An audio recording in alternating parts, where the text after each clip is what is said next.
पाठ 24 अपठित गद्यांश unseen passages.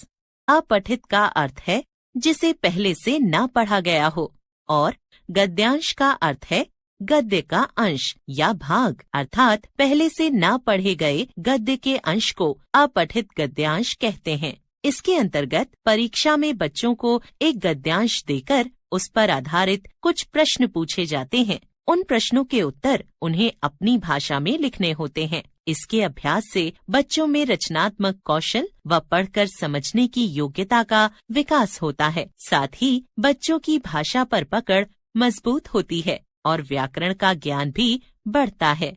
अपठित गद्यांश को हल करते समय निम्नलिखित बिंदुओं का ध्यान रखना चाहिए। सर्वप्रथम गद्यांश को 2-3 बार पढ़ें तथा उसका अर्थ समझें। उसमें आई मुख्य बातों को पेंसिल से रेखांकित कर लें। प्रश्नों के उत्तर अपनी भाषा में लिखें। उत्तर छोटे छोटे वाक्यों में दें। पूछे जाने पर गद्यांश का एक उचित शीर्षक भी लिखें।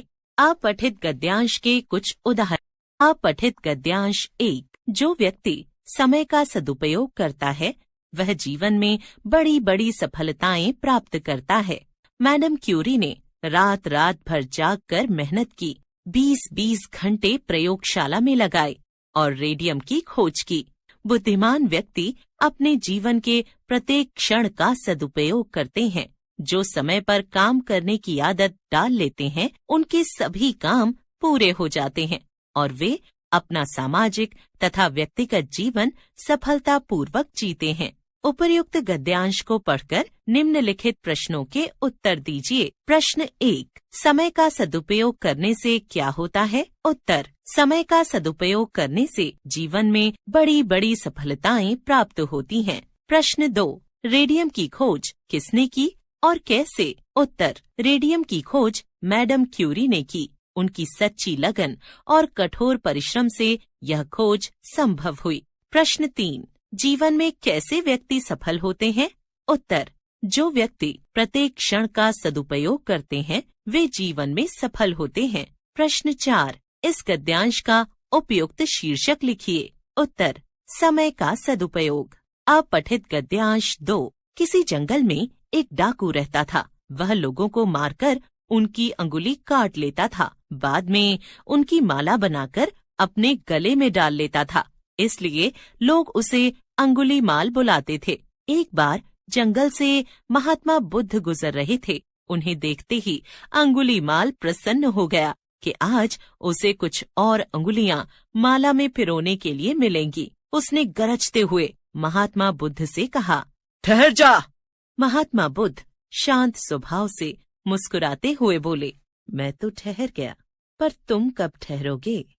अंगुलीमाल हैरान रह गया और उससे दया की भीख मांगने लगते थे। उसने बुद्ध से पूछा, तुम मुझसे डरे नहीं?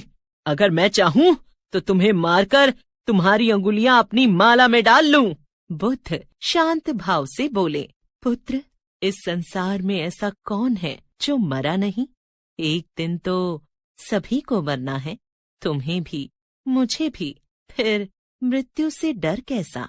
उपर्युक्त गद्यांश को पढ़कर निम्नलिखित प्रश्नों के सही उत्तर विकल्प लिखिए। 1. डाकू का नाम अंगुलीमाल क्यों पड़ा? ख. वह लोगों को मारकर उनकी अंगुलियों की माला पहनता था। ग. उसे लोगों की अंगुलियां काटकर जमा करना पसंद था। 2. अंगुलीमाल महात्मा बुद्ध को देखकर प्रसन्न क्यों हुआ? क. क्योंकि वो भूखा था और बुद्ध को खाना चाहता था। ख. क्योंकि वह उनकी महानता से परिचित था। ग. क्योंकि उसे उनकी अंगुलियां माला में पिरोने के लिए मिल जाएंगी। 3. अंगुलीमाल हैरान क्यों था? क. महात्मा बुद्ध को शांत भाव से मुस्कुराते देखकर। ख. महात्मा बुद्ध के बल को देखकर। ग. महात्मा बुद्ध के ठहरने पर। 4. महात्मा बुद्ध डाकू से क्यों नहीं डरे? क. वे बहुत शक्तिशाली और निडर थे। ख. वे मृत्यु से नहीं डरते थे। ग. वे अंगुलीमाल को हरा सकते थे। 5. निम्नलिखित में कौन सा शब्द संसार शब्द का पर्यायवाची नहीं है? क. विश्व। ख. धरती। ग. जगत। उत्तर 1, ख, 2 ग, 3 क, 4 ख, 5 ख। अपठित गद्यांश 3। रेबीज एक जानलेवा खतरनाक बीमारी है। यह बीमारी मुख्य रूप से कुत्तों द्वारा फैलती है। कुत्तों में रेबीज 2 प्रकार की होती है, उत्तेजक और मूक। उत्तेजक रेबीज ग्रस्त कुत्ता बगैर कारण के भौंकता और दौड़ता रहता है और लकड़ी, मिट्टी, घास आदि खाने लगता है और अधिकतम 5 दिन के भीतर मर जाता है। मूक रेबीज में कुत्ता अनमना सा हो जाता है और किसी अंधेरे और एकांत स्थान में बेहोशी की सी अवस्था में पड़ा रहता है। इसी स्थिति में कुत्ता 3 से 4 दिन में मर जाता है। रेबीज के वायरस मुख्यतः कुत्ते की लार में पाए जाते हैं। उपर्युक्त गद्यांश के आधार पर निम्नलिखित प्रश्नों के उत्तर दीजिए। 1. रेबीज बीमारी मुख्य रूप से किनके द्वारा फैलती है? उत्तर: रेबीज बीमारी मुख्य रूप से कुत्तों द्वारा फैलती है। 2. कुत्तों में कितने प्रकार की रेबीज होती है? उत्तर: कुत्तों में रेबीज 2 प्रकार की होती है, उत्तेजक और मूक। 3. उत्तेजक रेबीज के क्या लक्षण हैं? उत्तर: उत्तेजक रेबीज ग्रस्त कुत्ता बिना किसी कारण के भौंकता और दौड़ता रहता है तथा लकड़ी, मिट्टी एवं घास आदि खाने लगता है। ऐसा कुत्ता 5 दिन के भीतर मर जाता है। 4. मूक रेबीज से ग्रस्त कुत्ते के क्या लक्षण हैं?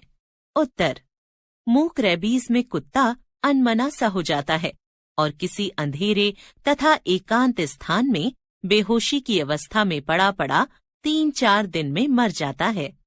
5. कुत्ते में रेबीज के वायरस कहाँ पाए जाते हैं?